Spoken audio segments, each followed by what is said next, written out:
नैबे समाव क'क्राझार थांनो क'क्राझाराव ट्रेन नेगासिनो दं। मथा-मथि 4 घन्टा नेनांगोन। न'निफ्राय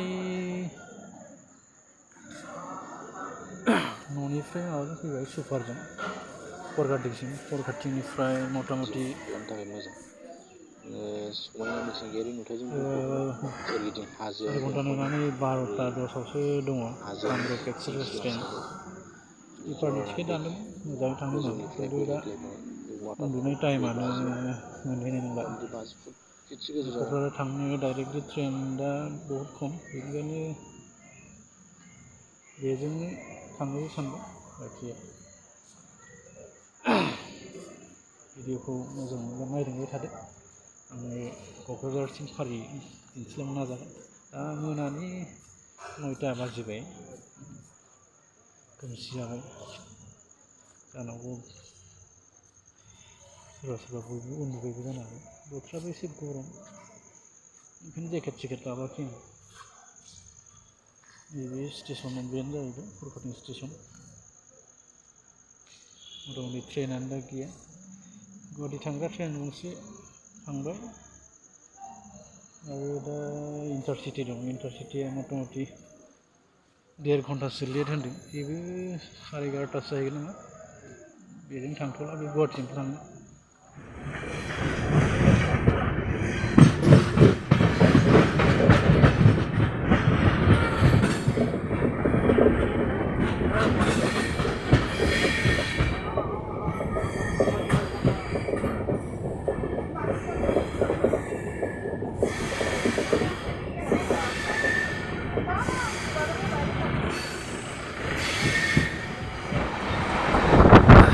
फाइनालि गुवाहाटि पानबारिनिफ्राय बिराद गोबाव माने दा मोनसे सिगां सिखारबाय आं।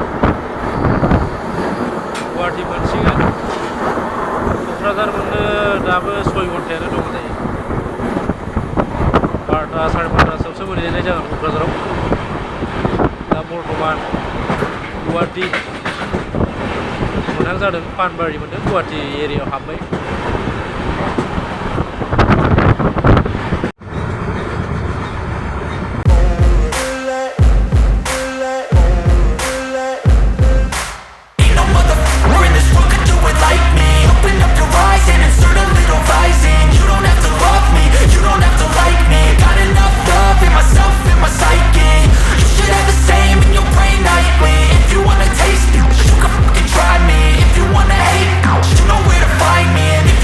ससे गारि गाखोबावनांगौ दंबावोसो। बेनो जाहैबाय क'क्राझार स्टेसन।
मा मेथाइ जादों बे सिप सिप ना मा मेथाइ बे खोन्थालाय मा मेथाइ मा मेथाइ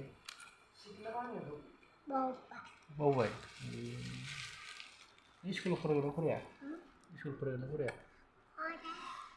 फरायो गोरलै गोरलैजों हलि फुजा हरबा आंखौ लां ओंखारजा मा हलि फुजा होनो माबायो